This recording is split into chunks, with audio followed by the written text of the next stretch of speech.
பாடல சொல்லுவார், மூளைக்கு வல்லாரை முடிவளர நீலி நெல்லி இலைக்கு முசு முசுத்து எலும்புக்கு இளம் ரெண்டை அப்படின்னு சொல்லுவாங்க. அப்படியே சொல்லிக்கிட்டே ஒரு உபாதையை தீர்க்கக்கூடிய அனைத்தையும் அதில் நரம்பிற்கு அதான் எஸ்கேயோட 2 போடலாம்.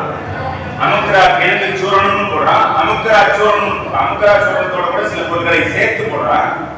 வெறும் அமுக்கரா கிழங்கு சூரணம் மட்டுமே வாங்கி கொடுத்தீங்கன்னாவும் நரம்பு தளர்ச்சியை சரி பண்ணும், ஆண்மை குறைவை சரி பண்ணும், விந்து உற்பத்தியை சரி பண்ணும். வெறும் அமுக்கரா கிழங்குன்னு சொல்லக்கூடிய அந்த கிழங்கு தான் ஐயா காட்டின, அதுல இருந்த முள்ளங்கி மாதிரி இருந்த கிழங்கு, அதைதான் காய வச்சு அதான் சூரணம் பண்ணி அதை எடுக்கிறாங்க. ஆனா உரம் போடாத நிலத்திலிருந்து எடுக்கிறதுக்கு தன்மை, உரம் போடாத நிலம்னா ஒரு 10 வருஷமா பயன்படுத்தாத நிலமாக இருந்து அது உரமே போடலன்றத அக்னாமெண்ட் பண்ணா அதுக்கு அவன் சான்று இருக்கான். அதுல இருந்து எடுக்கிற கிழங்கு ஐயா காமிச்சாரு. ஏதோ பார்த்தோம் வந்தோம். ஆனா அந்த கிழங்கு இன்னைக்கு பணம் ஈட்டக்கூடிய, இப்ப அவர் பயிர் வச்சாருன்னா அவர் மூலமா நாம நலம் பெறலாம். அங்கிற கிழங்கு அவர்கிட்ட கம்மியா வாங்கி நாம சூரணம் பண்ணி விற்கலாம், சூரணம் பண்ணி கொடுக்கலாம், நாம நல்லா பெறலாம், நமக்கு சார்ந்தவங்களுக்கு கொடுக்கலாம். அது ஒரு பக்கம். அடுத்ததா இந்த சமீப காலமா நமக்கு வரக்கூடிய கேன்சர் உபாதை, கேன்சரை தீர்க்கக்கூடிய மருந்து இருக்குதா அப்படின்னு கேட்டீங்கன்னா இல்லைன்னு சொல்லக்கூடிய இந்த காலகட்டத்தில் ஆனா சித்த மருத்துவத்துக்கு கண்டிப்பாக உண்டு.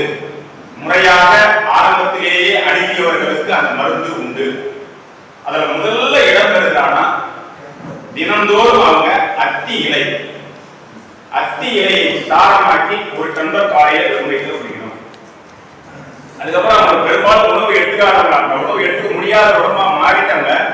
இவங்க இன்னும் 3 மாசம் தான் வாழ்வாங்க அப்படின்னு சொன்னவங்கள கண்டிப்பாக 6 வருஷம் 10 வருஷம் வாழ வைக்கக்கூடிய மருந்துல வாழைப்பூ சாறு, தினந்தோறும் வாழைப்பூ ஜூஸ், அது காலையில உணவுக்கு முன்பு ஒரு டம்ளர், மதிய உணவுக்கு முன்பு ஒரு டம்ளர், சாயந்தரம் உணவுக்கு முன்பு ஒரு டம்ளர்.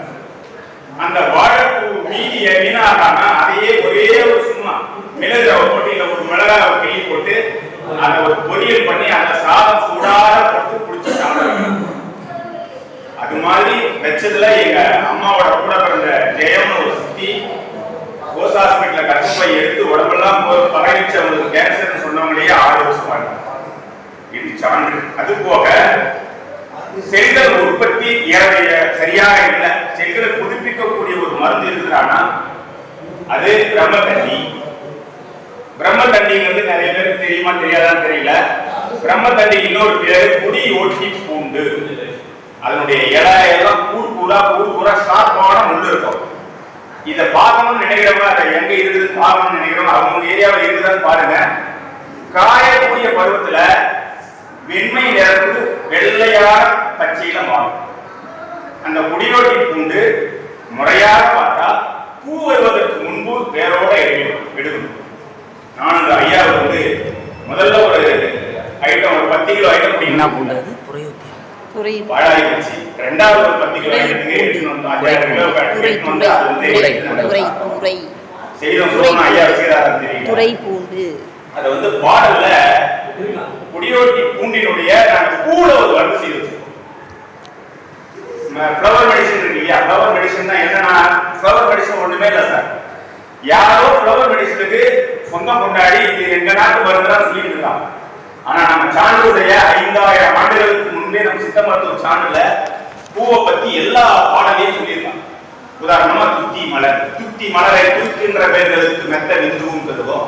சரிவா தூதுவள பூவே, தூதுவள பூவை போனீங்கன்னா புஷ்டி உண்டாம் காது உமா பொங்கலுக்கு ஒரு ஆற்றலும் முட்டை நரைத்த முதிர்ந்தவனை கட்டவில் மாதுளத்தி நீங்காது வைத்திடவும் எண்ணமுற்றா தூதுலத்தின் பூவை உண்ண சொல். இந்த வெந்தாமரை ஐயா சொன்னாரியே, வெந்தாமரை ஐயா ஈரலை பற்றி எழுகின்ற கப்பம்பும் கோர மருந்தின் கொடுமையாகலும். அப்ப பூவை பத்தி தெளிவான பாடலோடு அதனுடைய அறிவியல் நுட்பத்தை சொன்னவர்கள் நம்ம சித்தல. ஆனா எவ்வளவு உரிமை கொண்டாடி எவ்வளவு அது செய்யறான். உதாரணமா நம்ம நினைக்காத மல்லிப்பூ, சாதாரணமா மல்லி வாங்கி தர மெஜாவான்னு கேட்கணும் இல்லையா, மல்லிப்பூனாலே மெஜாவான்னு கேட்கும். மல்லிப்பூவோட பாடலை சொல்றான், பூ உள்ள போய் பாத்தீங்கன்னா மல்லிப்பூவோட பாடலை சொல்றான், போகம் மிக உண்டாம் பொங்கு கவம் கற்பிறமை. பொங்கு கவம் ரொம்ப ஓவரா இருமதா முடியல, அதுக்கு அந்த மல்லிப்பூ மருந்து. ஆனா நாம யாரும் பயன்படுத்துவது இல்லை. எளிமையான மருந்த காசு மூலமா அவங்களோட குணப்பெற செய்யலாம். நாங்கள் அதன் மூலமா ஒரு சில நகர்வு நடந்தோம். கொஞ்சம் இடையில அடியனுடைய பணியின் காரணமாக ஒரு 6-7 மருந்து மட்டும் ஃப்ளவர் மெடிசன்ல சொல்லிட்டு நிறுத்திட்டோம். அந்த ஃப்ளவர் மெடிசனை நான் எனக்கு வைத்தியத்துக்கு பார்க்கணும் தான் அந்த ஃப்ளவர் மெடிசனை கொடுத்தோம். நாங்க செய்யல ஃப்ளவர் மெடிசன். நாங்க செய்யறதுல பிரம்மத்தட்டி, விந்தாவர, சரக்குன்ற நீரிழிவு வயிறு சார்ந்த உபாதைக்கு கொடுக்கலாம். சரக்குன்றை வந்து பாடலாக சொல்லுவாங்க. வயிறு சார்ந்த உபாதைக்கு அளவு ஒரு மருந்து உலகத்தில் கிடையாது. நீரிழிவு டயாபிட்டிஸ் அற்புதமான மருந்து சரக்குன்ற. அப்போ இதுல இருந்து மருந்து செய்தா கொடுத்தா சரியா போகுன்றது. அதுல இப்ப ஐயா சொல்லியிருக்கிற மாதிரி செல்கள் உற்பத்தியும் வந்தீங்கன்னா இந்த பிரம்மத்தண்ணி மிக அற்புதமா வேலை செய்யும். அந்த பூ வந்து அந்த விதை வந்து அதனுடைய சமூலம் வந்து மாமருந்து. பூல வந்து சொல்றாரு. அதே மாதிரி சமூகத்துல சொல்றாரு உடம்புல வரக்கூடிய அனைத்து ஸ்கின் டிசீஸ், எந்த வகையான ஸ்கின் டிசீஸ் ஆகலாம் அது சொல்றாரு.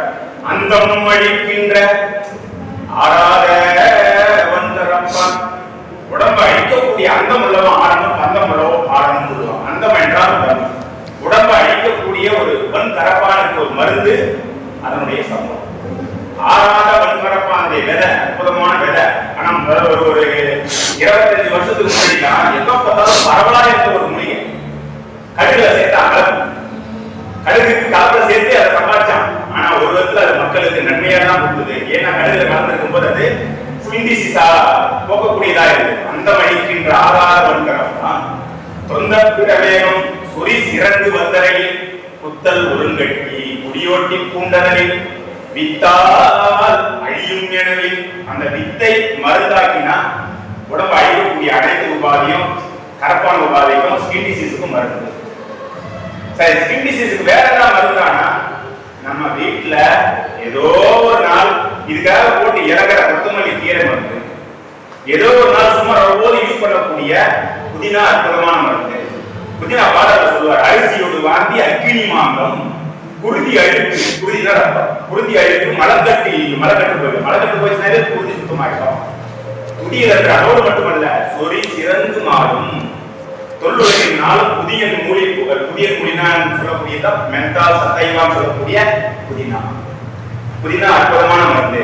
மூட்டு வலி பற்றி ஐயா பேசும்போது மூட்டு வலி மருந்து சொல்றாங்க இல்லையா, என்னன்னா சொன்னாங்க, யாராவது சொல்ல முடியாது சொல்லுங்க. 5 ரெக்கமெண்ட் பண்ணாங்க இல்லையா, அந்த 5 பொருளையும் காட்டியும் இன்னொரு நல்லா வேலை செய்யறது பர்மனண்டா எல்லா கற்பிணிகளும் கூட கொடுக்கக்கூடிய ஒரு மருந்து இருக்கிறாங்க. எங்கும் கிடைக்கக்கூடிய முடக்கருத்தான். சூளை பிடிப்பு சொறி சிறந்து வந்தரப்பான். சூளை பிடிப்புனா மூட்டு வலி. சொறி சிறந்து வந்தரப்பான். காலை தொடுவலி என்ன மூட்டை அந்த அம்மாவுக்கு போனா, நாங்க ஒரு ஐயா ஒரு இடத்துக்கு போன ஒரு அம்மாவுக்கு வெளியில சொல்ல முடியாது, வயசு கம்மி, அம்மா வயசுக்கு மூட்டு தொடையில பெருசா இருக்கு. அது பேர் கீழ்வாதம். அந்த கீழ்வாதம் அவங்களால வெளியே சொல்ல முடியாது. அப்ப அவங்க என்ன பண்ணுவாங்க, காலை அசைச்சாலே வலிக்கும். அது பேர் தான் தொடுவலி. காலை தொடுவலியும் மலக்கட்ட ஒரு கண்டிப்பா இருக்கு. அப்போ கனமளவும் சாத கடற்கத்தான் ஓடிவிடும் காசினியை விட்டு முடக்கருத்தான் தன்னை முடி. முடக்கருத்தான் மருந்து. முடக்கருத்தான் இலையோட அர்த்தம் வந்து அதுல இருக்கிற விதையெல்லாம் நம்ம வீட்டு தோட்டத்துல போட்டு அல்லது ஒரு தொட்டியில போட்டு வளர்த்த முடக்கருத்தான். சூளை பிடிப்புக்கு மருந்து, சொறி சிறந்துக்கு மருந்து, காலை தொடுவலிக்கு மருந்து, மலக்கட்டுக்கும் மருந்தாயிடுது. அப்ப முடக்கருத்தான் ஒரு அற்புதமான மருந்து. முடக்கருத்தான் சேர்க்க வேண்டிய அடுத்த மூலிகை மூட்டு சார்ந்த உபாதிக்கு, அது கழுத்து இடுப்பொலி சார்ந்த உபாதிக்குன்னா நீர் பிரம்மி. கீழின் பகையால் கிடைத்த வழி இருக்கும். கீழ் என்பது மூட்டோட கீழ். ஜன்னல் வாட்டிக்கு பேர் கீழ் இல்லையா, ஒரு பக்கம் போகும் வரும். இப்ப நமக்கு கீழ் அது மாதிரி ஒரு கீழ் எதுவும் காலம் நீட்ட முடியும், ஜன்னல் மாதிரி மடக்க முடியும், வேற எதுவும் கீழ் இல்லை. கை பக்கத்துல எல்லா பக்கம் கீழ் இல்லை, ஆனா இது கீழ் நீட்ட முடியும். அப்ப கீழின் பகையால் கிடைத்த வழி நீக்கம். காலில் பிடிப்போடு, கால் பிடிக்குது, மூட்டை பிடிக்குது, சத்தம் வருது. காலில் பிடிப்போடு கைகால் எரிவு, மேலில் 7 வாரத்தால் கைகால் நோவு. இத்தனைக்கும் மருந்து சீதத்தால் சத்தலைன்னு சொல்லக்கூடிய நீர் பிரமிக்கு மருந்து. நீர் பிரமி எங்க போய் கேட்டது, யாரும் கேட்ட வேணாம்.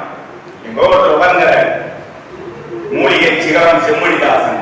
எனக்கும் நேரம் இல்லை, நானும் எங்க ஒருத்தர் மூலிகை எங்கெங்களா இருக்கு எனக்கு தெரியும். எங்க ஊர் ஏரி இருக்குது, ஆனா தண்ணி சுத்தம் இல்லை, அதனால நான் எடுக்கிறது இல்லை.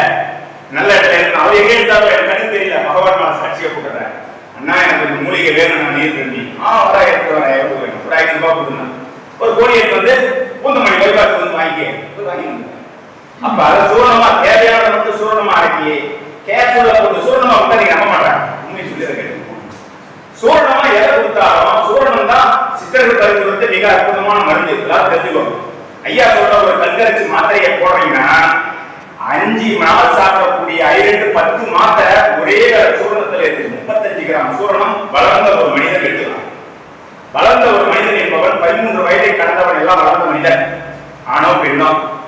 சித்தர்கள் அதுவும் பாட சொல்றாங்க. அப்போ 35 கிராம் ஒரு சூரணத்தை ஒரு வேலை எடுத்துக்கலாம், எந்த பக்க விளைவும் பண்ணாது. நம்ம வெறுக்கடி சொல்றோம், ஒரு ஸ்பூன் சொல்றோம், 5 கிராம் சொல்றோம், ஏதோ சொல்லிட்டு இருக்கோம் இல்லையா? அப்போ 35 கிராம் சூரணம் வரை ஒரு வேலைக்கு எடுத்துக்கலாம் சொல்லும்போது, அப்போ அந்த நீர் பிரமிய கேப்சூலா போட்டு காலையில 2, மதியம் 2, ராத்திரி 2 எட்டுன்னு சொல்லிட்டா கீழ்வாதத்துக்கு மருந்து ஆகிடும். ஒரு மாத்திரை 6 ரூபா சொல்லுங்க, 10 ரூபாய் சொல்லுங்க, இப்ப உடனே சொல்ல மாட்டான். 10 மாத்திரை 100 ரூபாய் வாங்கிக்குவோம். அப்ப அந்த சூர்ணத்தை எடுத்து வந்து அரைக்கிற மிஷினியோ நம்ம வீட்டிலேயே அரைச்சி நல்லா அஸ்திராயம் பண்ணணும். துணியில நல்லா வடிகட்டி நல்லா சாப்பிட்டாக்கிட்டு அதை நீங்க கேப்சூல் போட்டு சம்பாதிச்சா காசு சம்பாதிக்கலாம், உபாதியும் செய்யும். அப்ப நீர் பிரமி என்ன அளவு எடுக்கிறீங்களோ அது கூட சமமா முடக்கத்தான் எடுக்கணும். நல்லா கீழின் வகையால் கிடைத்த வழி இருக்கும். அப்ப 2ஐயும் எடுத்துட்டாலே மாமருந்து. அடுத்து செல்லு உபாதிக்கு வந்து செல்லுன்னு சொல்லும்போது நீர் பிரமி இது வந்து மூட்டு உபாதி. செல் உபாதிக்கு வந்துட்டீங்கன்னாலே ஐயா ஒரு நித்திய மல்லி சொல்லிட்டு போயிட்டாரு. நித்திய மல்லினா என்னங்க?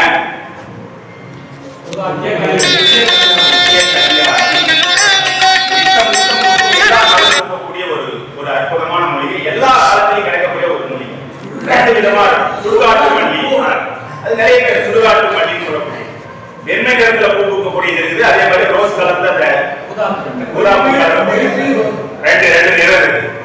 அதனுடைய சமூலத்தை எடுத்து வேரோட பூவோட நம்ம விதையை பாத்திரத்துல பாத்திருக்கீங்களா?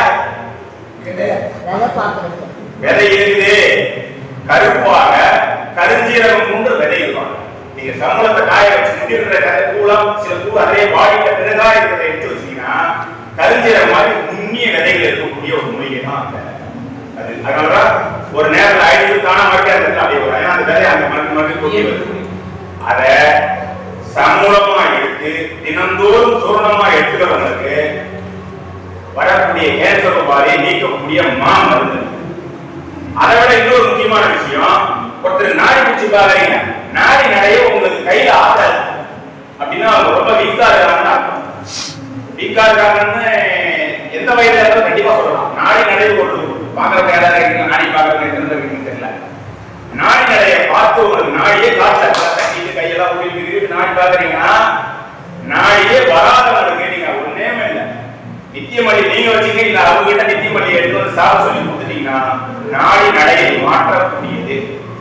ஒருவருக்கு ஒரு உதாரணமா நீங்க இருக்கிறவங்க யாருக்காவது அவங்களுக்கு கவனம் என்ன நாடின்னு தெரியல, இப்ப உடம்பு வச்சு நான் ஒரு உதாரணத்தை சொல்றேன். கதவு வாரி மேலிடக்கூடிய அதிகமான உபாதை உள்ள அந்த நாடிய அவங்க அந்த நித்தியமல்லிய ஒரு மண்டலமோ அல்லது ஒரு 90 நாளோ எடுத்துட்டாங்கன்னா அந்த நாடி நடைய அவங்களுக்கு பித்த நாடியம். அப்படி மாற்றக்கூடிய ஒரு மூலிகையில நித்திய மல்லி, நித்திய கல்யாணி, சுடுகாட்டு மல்லி அற்புதமா வச்சு உடம்புக்கு வரக்கூடிய கேன்சரை எதிர்க்கக்கூடிய.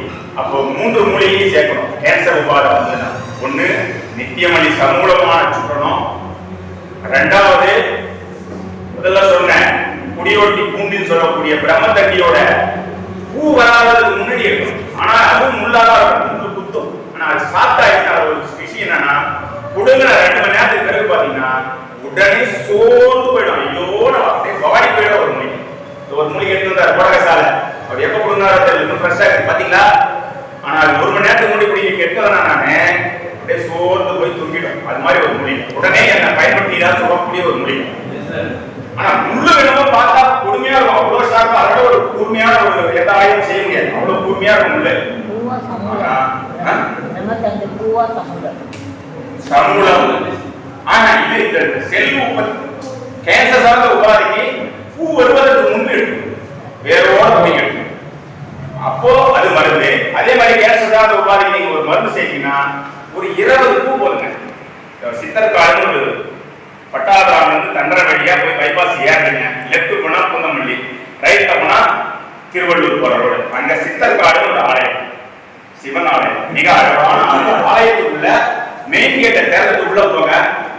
ரைட் சைட்ல நம்ம இயல்பா நம்ம முன்னோர்கள் வைத்த மாதிரி ஒரு பாத்து தோட்டம் இல்லையா, பூந்தோட்டம், ஆலயத்தினுடைய வாயிலாட்டி போடுறோம்.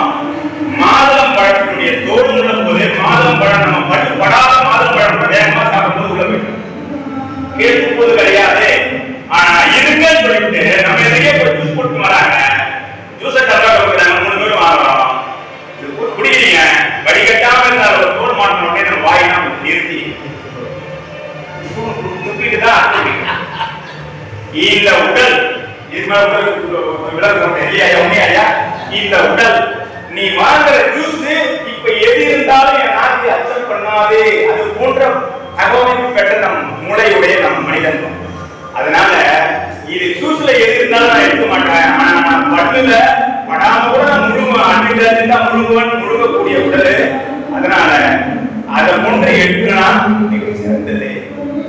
காய்ச்சி குடிக்கலாம். அப்ப நான் எடுக்கிற பொருள் வந்து எனக்கு நன்மை தரக்கூடியது அப்படின்னு சொல்லிட்டீங்கன்னா அதை சொல்லாத கட்டளை கொடுக்காம குடிட்டீங்கன்னா கொமட்டம் வாமிட்டு வரும். ஒண்ணு கிடையாது. ஏனாவது நான் சொல்றேன் இல்ல, நீங்க யாராவது மாதிரி உள்ள வரையா